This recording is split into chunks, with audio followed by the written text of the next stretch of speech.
Bismillahirrahmanirrahim. Assalamualaikum warahmatullahi wabarakatuh. Sahabat pembelajar dimanapun Anda berada, berikut saya akan melaporkan hasil observasi saya di Bimba Rajek Tangerang dengan motivator mentor saya yaitu Ibu Nurul. Pengamatan terhadap mentor. Yang pertama, bagaimana cara motivator menyapa dan menyambut murid? Menurut saya, cara motivator menyapa dan menyambut murid sangat menyenangkan ya, dengan fun learning, dengan semangat, dengan excited menghadapi murid-muridnya yang selalu semangat. Nomor 2, bagaimana cara motivator memulai kegiatan Bimba Digital Learning? Tentunya dengan mengajak anak-anak dengan cara yang fun. Nomor 3, bagaimana cara motivator membuat suasana kelas nyaman dan menyenangkan? Saya mendapatkan Bu Nurul itu sangat enjoy di kelas, menyenangkan, ekspresif. Jadi menurut saya itulah yang membuat anak-anaknya nyaman dan selalu senang ketika mengerjakan modul-modul Bimba. Nomor 4, bagaimana cara motivator mengajak anak berdialog? Dengan cara menanyakan hal-hal yang sepertinya hal biasa, tetapi itu akan membuat kedekatan antara motivator dengan anak. Nomor 5, bagaimana cara motivator memberikan reward atau motivasi kepada anak? Caranya dengan setiap mengerjakan modul atau yang lain pasti selalu memberikan semangat dan penghargaan kepada anak-anaknya, meskipun dengan cara yang sederhana seperti memberikan jempol, tos, memberikan kata-kata seperti anak rajin, anak hebat, seperti itu. Nomor 7, bagaimana ekspresi, sikap, dan penampilan motivator selama kegiatan Bimba? Ekspresi motivator mentor saya, Ibu Nurul, cukup ekspresif, cukup menyenangkan menurut saya, dan sangat excited menghadapi anak muridnya. Yang kedelapan, apa yang dilakukan motivator agar murid tidak merasa bosan? Agar murid tidak merasa bosan, menurut pengamatan saya, Ibu Nurul selalu memberikan bersikap menyenangkan, dan selalu memvariasikan antara aspek kognitif dan aspek bermain baca-bacaan seperti itu, juga aspek psikomotorik. Nomor 9, apakah motivator mengarahkan dan membimbing murid melakukan kegiatan bermain baca-bacaan secara berbarengan? Ya,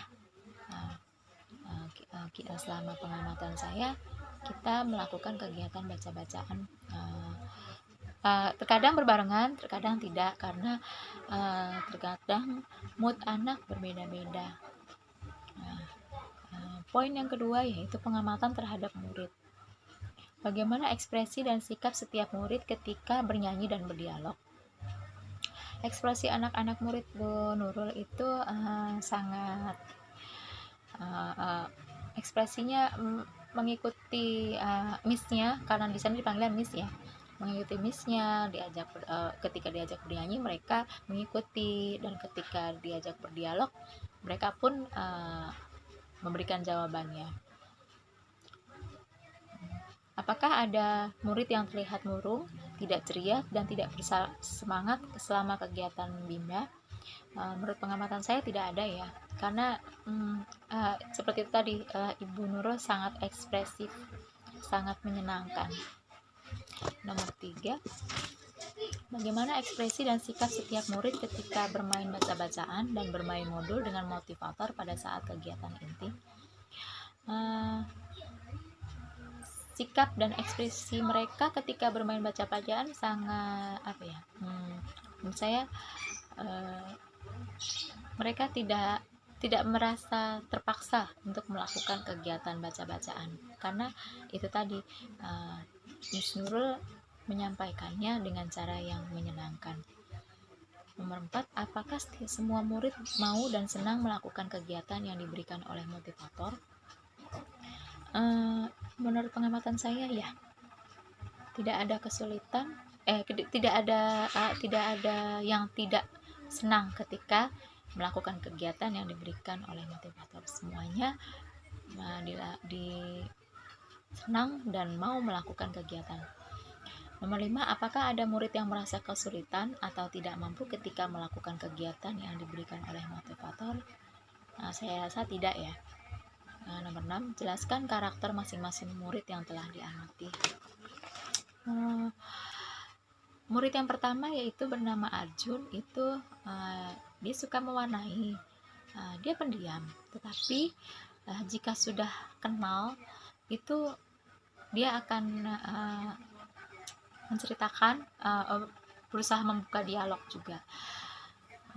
Terus yang kedua itu kakak Freya, dia juga suka mewarnai, agak pendiam, tapi mau mengikuti segala kegiatan, baik itu bernyanyi maupun berdialog. Yang ketiga itu Fadil, suka mewarnai juga, dan anaknya cukup aktif.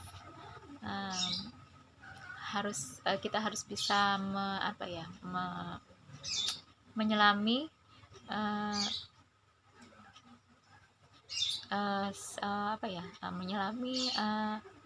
Fadil di keseharian ketika melakukan kegiatan Bimba. Memang harus lebih khusus perhatiannya ke Fadil, seperti itu. Yang poin ketiga, pengamatan terhadap suasana kelas.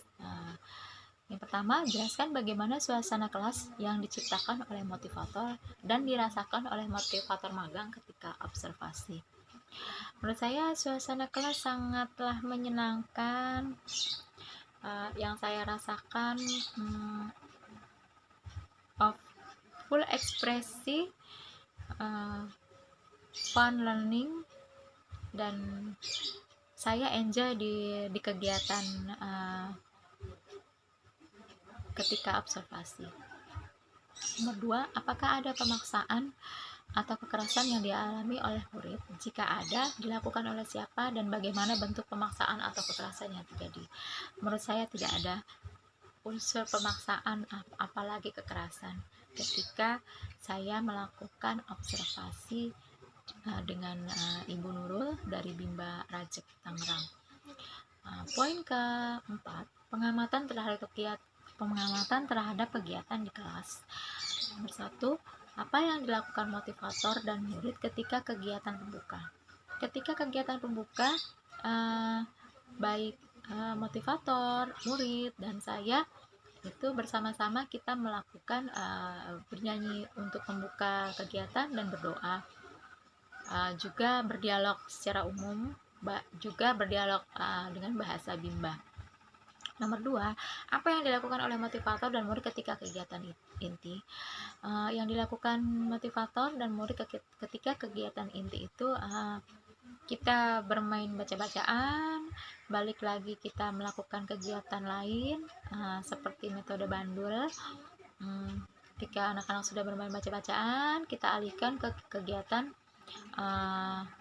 menulis atau berhitung ataupun dikte, seperti itu. Nomor 3, jelaskan mengenai kegiatan utama atau kegiatan prioritas yang paling banyak dilakukan oleh murid pada saat kegiatan inti. Kegiatan utama dan kegiatan prioritas tetap di permainan baca-bacaan ya, baik itu di kegiatan inti maupun ketika secara klasikal bermain baca-bacaan. Nomor 4, apa yang dilakukan oleh motivator dan murid ketika kegiatan penutup?